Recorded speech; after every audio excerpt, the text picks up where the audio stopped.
Now tuned into the greatest. The Run with Manny Wilson podcast. The Run, the Manny Wilson podcast. The best sports podcast there is. Yes, sir. What's up, everybody? Welcome back to The Run with me, Manny Wilson, all the way from Detroit to Chicago to your speakers and headphones. I appreciate you tuning in to the first interactive sports podcast, a community that makes sure your voice is heard. So if you hear something you agree with, you disagree with, you like, you dislike, or even if you just want to outsmart me on something I said, go ahead, shoot me a call, 219-413-9405. And of course, we will play your take back on our next episode. Now, speaking of this episode, we got a lot of good stuff coming up, man. Obviously, the MVP conversation in the NBA, that's happened. My Cubs is doing pretty good so far this season. Still holding it up, which you love to see. But the New York Knicks still punching teams in the mouth. And that's where we're going to stop the ship.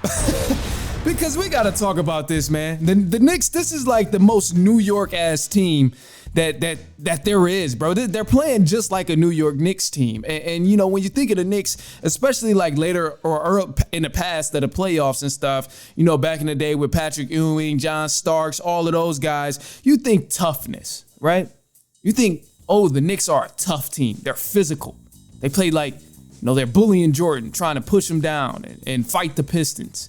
This is pretty much that same Knicks team. And it's always fun seeing the Knicks win. I will say I'm not a Knicks fan, nothing like that. I probably never will be, but it's very entertaining to see them win because right now, each win that the Knicks get, the fans are just tripping. It's wild. The internet is in a frenzy.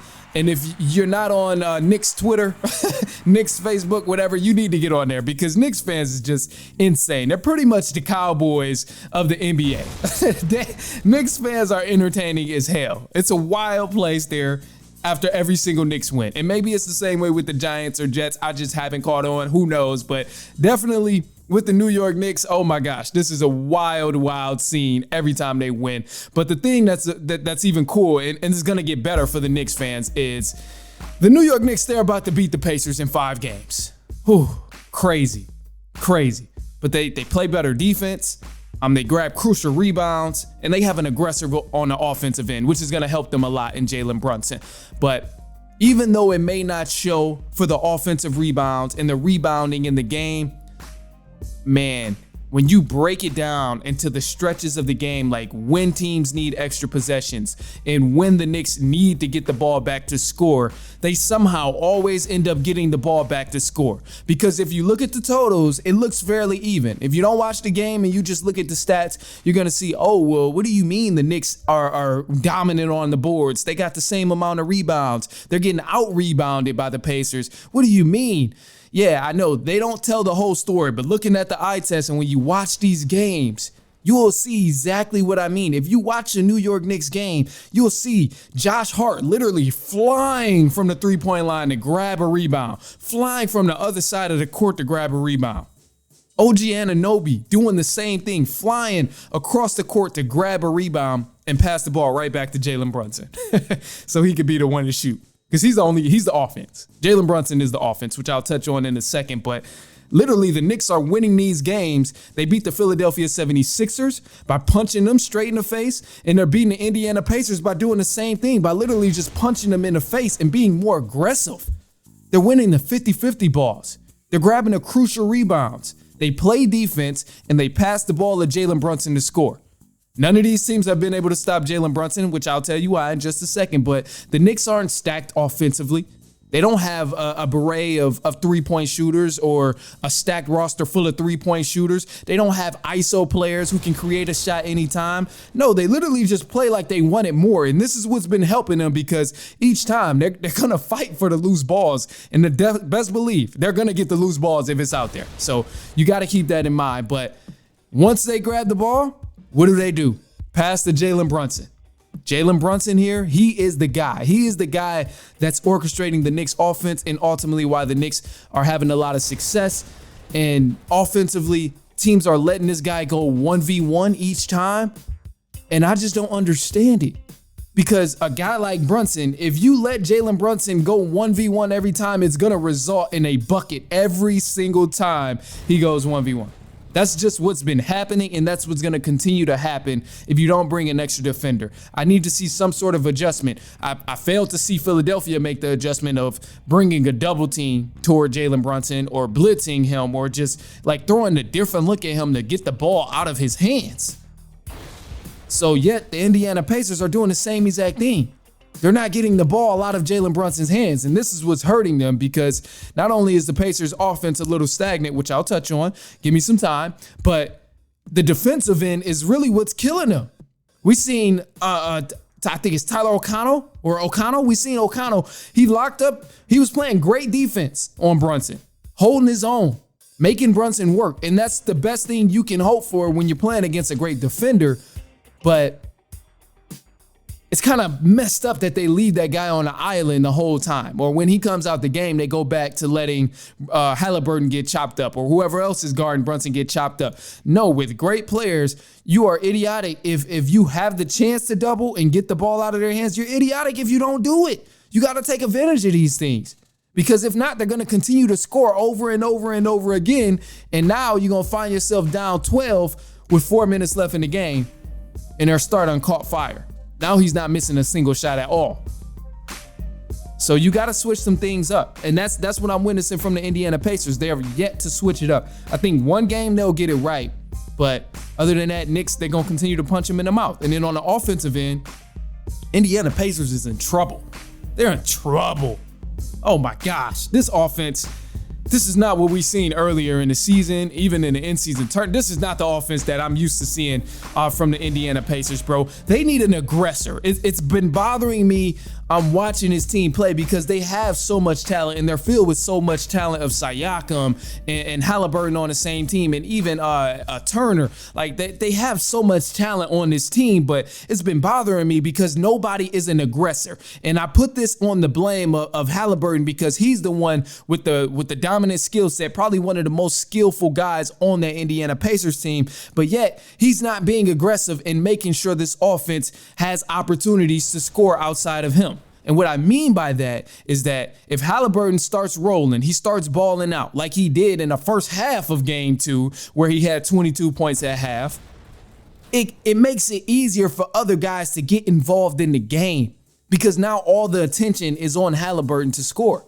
So then, yeah, you have a Pascal Siakam who can create easier opportunities or catch and shoot or get easy drives to the bucket. You have an Evan Turner who's going to play baseline and get an easy bucket. You have guys who can where the game can open up for them. But without that, without one person being aggressive, you don't have to worry about anybody. Everybody's being passive. And that's what's hurting the Knicks right now because Halliburton taking one shot in the third quarter? Are you kidding me, bro? Are you kidding me? That's not good enough. I think he took a minimum of 2 shots in the fourth quarter. Didn't really let it fly like that. So don't quote me on the fourth quarter amount of shots, but 1 shot in the third quarter is absolutely ridiculous when the game is close. And you've been aggressive in the first half. So we need to see more out of Tyrese Halliburton. And I think he's going to open up the game for a lot of his teammates. But somebody has to be an aggressor.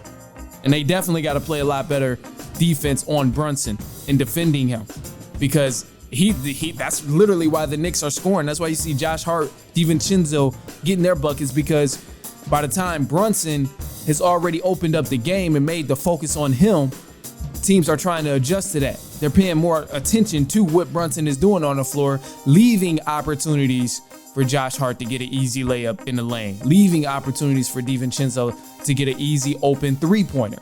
So, hey man, and then best thing, easy or a good defense creates that easy offense. And I've been noticing that with the New York Knicks as well. But look, man, I got a quick clip of DiVincenzo. This is him after game 2. So DiVincenzo, he had a comment to say about Jalen Brunson's injury. As you know, Brunson, he missed the whole second quarter of game 2.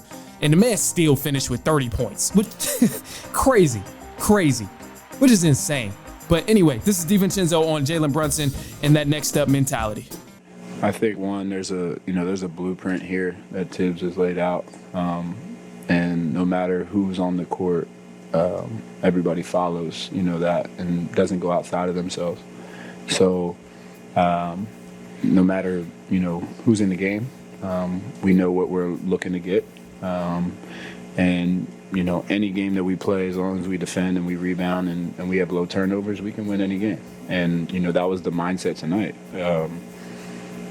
We hit them in the mouth, and then they came right back in the second quarter and took a lead. I don't know what we were down at halftime, but, we're in the locker room, like, we're going to win this game still. We got to do, we got to defend, we got to rebound, limit their second chances, and, and then play our offense, not get outside of ourselves, and that's exactly what we did. So, whoever we have on the court, it's the same thing. All right, man, look, we got a quick side note here. The Phoenix Suns, they fired their head coach, Frank Vogel, after getting swept in the first round of the playoffs to the Minnesota Timberwolves. Frank Vogel, he's the second coach in the past 2 weeks to get fired in the NBA. First was Darvin Ham with the Los Angeles Lakers, and then Frank Vogel, we just seen him go. But Vogel, he coached 2 seasons for the Suns, and apparently they said it was time for him to be done. I'm not necessarily upset about this, but I can't help but to observe the fact that coaching in the NBA is probably the most unsecure job in the market right now. Like, they tell you, hey, go to school, get you a good job, and get something that's going to be sustainable. Man, coaching in the NBA got to be the worst gig for anybody on a professional level because, man, you mess up one season. Actually, it's not even one season. You start off, you in a hot seat. You start off in a hot seat, especially if your team has potential. Man, they don't even let coaches develop now. They don't even let coaches, get used to the personnel that they have on a team before they fire them. And to me, it's disturbing because I look at this like you don't know what gym you have unless you give it time to develop. If you don't dust the dirt off the gym, you don't know if it's gonna shine. Like, you don't know what type of rock it is. It could be a diamond you sitting on, but because it had a little dirt on it that didn't come off on the first wipe, you thinking, oh, it's time to go find another. So I'm hoping that we begin to see this in the NBA where, a lot of coaches, they're getting fired, but I'm hoping we see these guys get jobs and go on to have somewhat of a successful season, career, whatever with that team. And I know Nick Nurse with the Philadelphia 76ers, I kind of wanted them to win just for that fact because he was fired from the Toronto Raptors, and then, he went to coach the 76ers. And I was hoping to see some sort of progression. And, it was a tough series against the Knicks. They got punched in the face, as I mentioned in the previous segment. But ultimately, I would love to see someone have, somewhat of a successful season after being fired in the NBA because, man, they letting guys go quick, man. And it's crazy because it was never like this at one point. Like, I just think, like, if Steve Kerr didn't win the first year he was a head coach, would they have tried to fire him? If Greg Popovich, like, he had a couple more bad seasons, they didn't draft Wemby, and if he had a couple more bad seasons, would they be trying to fire him? Eric Spoelstra, all of these great coaches, I mean, they take time to develop too, just like the players. So it's kind of crazy to me that, the NBA, the GMs and stuff are so quick to get these guys out of here, man. It's mad wild. But anyway, the Suns, they've been talking right now about the Milwaukee Bucks former head coach, Mike Budenholzer. He was a great coach. He helped the Milwaukee Bucks win a championship when he was there. So that could be a potential look for the Phoenix Suns. Right now, there's been multiple rumors and reports that Budenholzer may be the ideal coach for the Phoenix Suns, but it's kind of a rough situation for him because the Phoenix Suns, they don't have any direction. And this is going to hurt his stock. Like, I mean, he won a championship. Frank Vogel won a championship with the Lakers, and they let him go. So, yeah, I don't know. Rough game for coaches in the NBA. But that's just a quick side note. Anyway, look, man, go ahead, shoot me a quick take, 219-413-9405 for the voicemail line. We do have a voicemail caller. I'm going to go ahead and play it back. Yo, what up, dog? What's the deal? Hey, when I looked in my rearview mirror and I looked at myself, and I said, hey, good job. I felt great. But when I went in to work, and I fist bumped myself in the mirror, I felt amazing. Look, I don't know where you inherited your wisdom from. You're using it well. Well, I'm glad. Hey, man, you know what? First off, I'm glad you actually tried it. So for context, for anybody listening, at the end of the episode, I said, hey, what you want to do, just to try something new. I always try and end on a positive note. Maybe you don't hang around to the end of the episode, but I always encourage it. I said, look yourself in the mirror, tell yourself, good job. It's rare that we actually tell that to ourselves. We tell other people, good job, you're doing your thing, keep doing what you're doing, but how often do we tell ourselves that? So that was the advice that I gave. And, he called, he said, hey, he looked himself in the mirror and told himself good job, and he felt great. So, I did it myself, and I think, hey, you should definitely try it. It was a positive impact on me, and, it makes you feel great a little bit, just giving yourself some props for the things that you do. So, and a lot of times, man, the wisdom don't even come from, what's crazy? I don't know where the wisdom comes from. I think it's just like multiple sources, but ultimately gotta go back to parents, man. Gotta go back and thank the parents for just, kind of giving me an attitude to always be open to learning and listening, because that's ultimately where it came from. I just listen to a lot of different things. I read different things, and whatever I hear that's good, positive information, I try and take little pieces of that and just kind of put it in the bag, So, I mean, hey, that's where it comes from. I always recommend, just being a good listener, really, for anybody, man. Definitely be a good listener, because you just don't know what can help you and how it can help you. But look, I'm not gonna go on too long. We got some more stuff to cover. We got some news coming up in just a second. Obviously, shoot us a call, 219-413-9405. Some news coming up in that MVP conversation as well. So don't go anywhere, and we will be right back. It's halftime.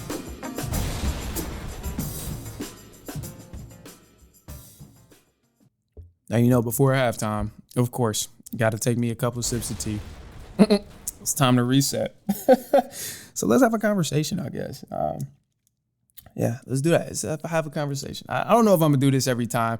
I really don't care to do it every time. And I don't want it to be like it has to be done. He didn't have the conversation, or you have to have a conversation. I just want it to be genuine. So that's really why I'm doing it. But no, man, what's been going on in the week? What's today? It's about to be Friday when y'all hear this. I promise we're going to get to the news in a sec, but it's going to be Friday. Whew, okay. For the week, man. I had a great week so far. I watched the Tom Brady roast on Netflix. That was pretty dope. I do need some more recommendations on shows, though, because I find myself rewatching the same shows over and over. One of the shows that I've kind of been obsessed with for some years is the Avatar. Avatar The Last Airbender, not the blue people Avatar. Avatar The Last Airbender, bro. I don't care what nobody say. That show's fire. Show's fire. I'm well above the age for it, but that show's fire. Man, the creativity behind it is amazing. So I would love some, more recommendations on shows and stuff. I watched The Wire too. I need to get back into it. I got one more season of The Wire. Top Boy on Netflix was another show. What else? I haven't watched it this week though, but just a couple random things. But this is, random ass thoughts. So, I just appreciate, anybody listening. So I want to try and give you some whatever, just a piece of me, some more of, that sounds crazy, but just some more stuff that has been going on as I take my quick break and reset. But the whole point of me resetting, which is wild, is not to talk, to sip this tea and get ready for the news. So I'm gonna do that. All right. It's news time. Let's jump into the news, man. All right, let's get into it, man. News for the run. Starting off with FIFA. The Champions League final is set. After defeating Bayern 2-1, Real Madrid, they will advance to the final to play Dortmund for football's most prestigious trophy. And this is football. Football. Real Madrid, they've been killing it, man. I love what they've been doing. These last minute goals that I've been seeing from Real Madrid are lovely, lovely. I was watching the game with my guy. We were watching the Real Madrid and Bayern, and this was crazy because in the 90th minute, it was an additional 4 minutes on the clock. In the 90th minute, they scored a goal. In the 88th minute, they scored a goal. So it was absolutely insane, but I loved that game. It was great. Nikola Jokic, he's won his third MVP award in the NBA, and now Jokic has won 3 of the last 4 MVP awards in the NBA. So congrats to Nikola Jokic.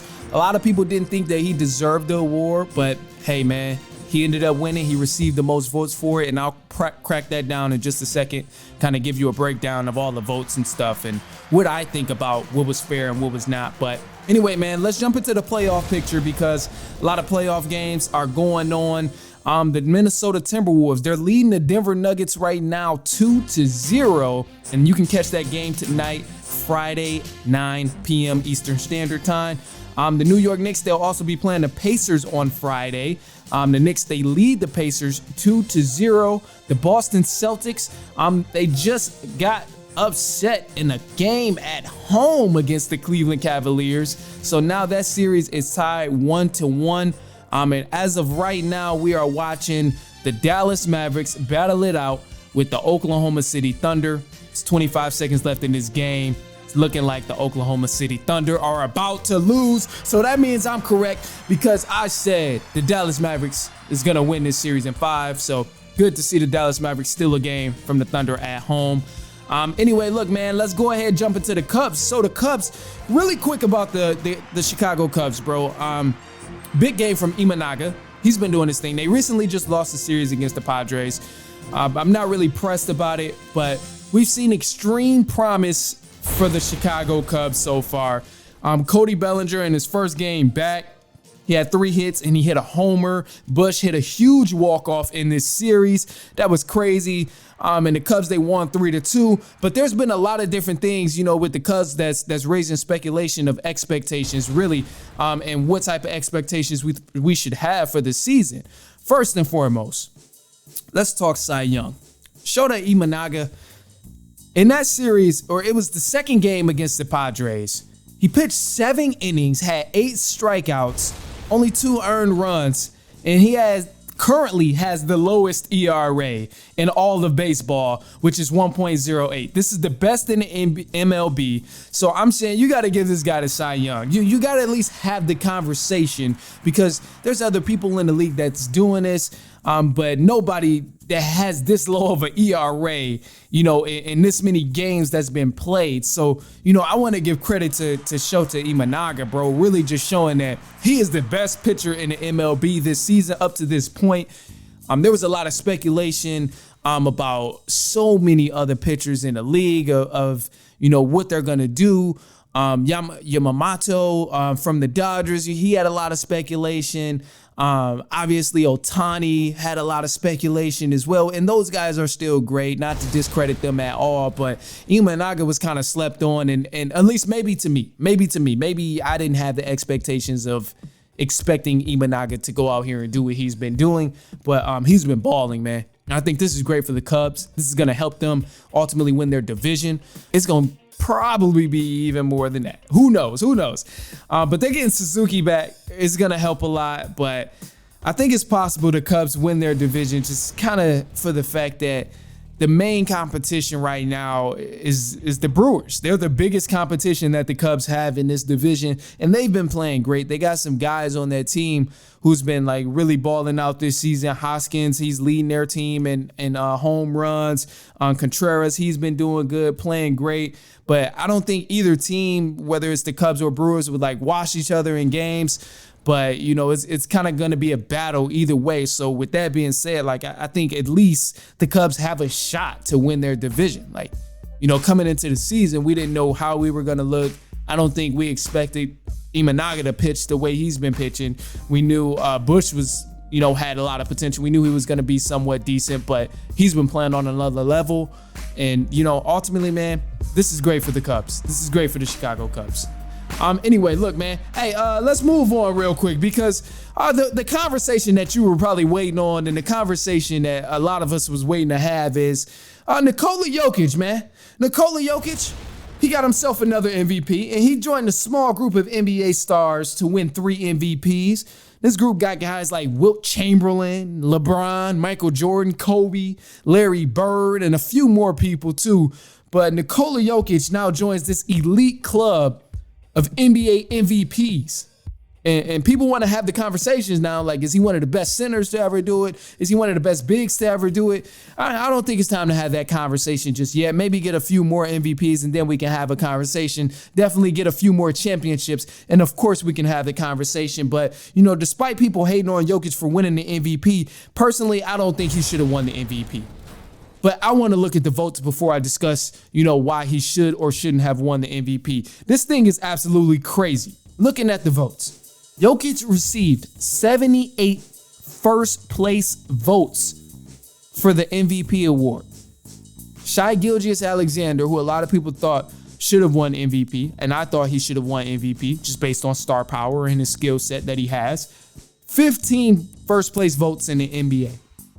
Luka Doncic, another guy who I heavily vouched for, only 4 first place votes in the NBA. This is disgraceful. So Jokic 78 first place votes, Shai Gilgeous-Alexander 15, and Luka 4. This is insane, bro. And when I'm looking at this stuff, I'm like, okay, the people with the votes, what are we really basing this off of? Because looking at it, I'm like, it has to be stats. In order to give Nikola Jokic another MVP, it has to be strictly stats, because based on what I think the most valuable player is in the NBA, it's someone who's not a boring player. It's someone who has a great talent, and the league would be in danger if this guy did not play all season.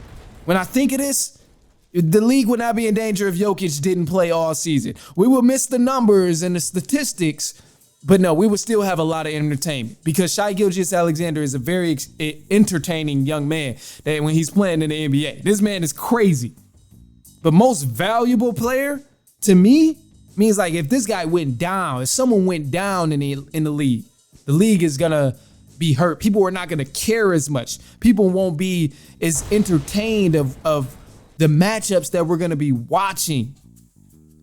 I don't see that being Nikola Jokic, bro, because he's a boring player. And as much as I think Luka deserved it, he's not really the MVP either, because he's kind of a boring player too. Shai Gilgeous-Alexander, he has the skill set for it and he has the star power for it. The guy is a force on the court and off the court because of what he's been doing, man. And this season, he's completely taken over. And as I've been saying, this is a young man's game now, bro. The game is changing. Between Anthony Edwards, Shai Gilgeous-Alexander, these guys are really running the league, and they're carrying us right now of the entertainment perspective outside of just what the numbers are presenting. But when you're looking at guys who genuinely enjoy the game and what they're bringing to the game, man, hey, Shai Gilgeous-Alexander should have won MVP for sure. So anyway, congrats to Jokic. Congrats to Jokic. It's still well-deserved. The man did his thing. He balled out. Damn near averaged a triple-double again. Crazy. But anyway, look, man, I'm going to leave y'all with this because I've talked enough. I'm done. At this point, I'm tired as fuck. I'm done. I'm done. I'm going to leave y'all with this positive note because I always want to leave y'all with something, especially on a great Friday if y'all listening. Anyway, look, man, so I'm going to just say this. Be nice, bro. Be nice. Be positive to someone. Try it today. Be positive. Be nice to somebody. Whether you know them, whether you don't know them, whether it's your closest partner, your closest friend, whatever the case is, bro, just be nice to them and show kindness to others, because you never know who's gonna need it. And this includes yourself. So maybe be kind to yourself in some way that you have to, but definitely you want to spread joy, because the energy that we give to other people is what's going to come back to us. I'm just a firm believer in that. But, I say be nice to people, bro. You just don't know what kind of day they're going through. You don't know what they had going on in their day, in their week, in the month. Like, it could be anything. So, you just being kind in a small, simple way, like they could, it can make their whole day. It can make their whole day. Like, for example, is why I usually don't use examples, but I was waiting for a parking spot, pulled up to the guy, like, hey, are you leaving? He said, yeah, in just a second. And I looked at him. It's just something super simple. I'm like, yeah, go ahead, take your time, bro. Do your thing.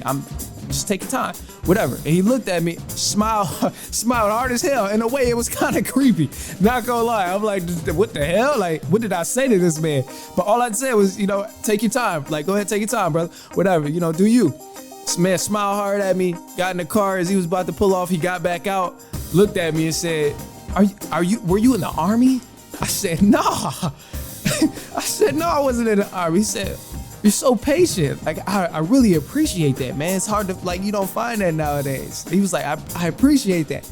I'm like, I'm just looking at it like, no problem, bro. But, I couldn't help but to think, like, maybe he was just having a rough day. Like, you just don't know what type of day people have, bro. You don't know what they got going on. So, all that being said, man, just be kind. Show somebody kindness on this weekend, and that's what I want you to take into the weekend. Be kind to somebody, whether it's your closest friend, your closest partner, your dearest friend, all of that. Be kind to them, and hey, definitely make sure you send them this episode too. Send them this episode, man, because I'm done, man. I ain't gonna hold y'all no more.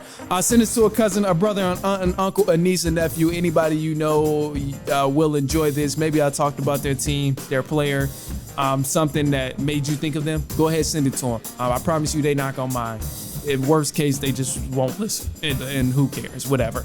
Anyway, man, that's all I got for y'all. Follow me on Instagram at The Run Podcast. You can follow my personal as well at I am Manny Wilson. And until then, man, we will be back later on next week. And so on and so on and so on.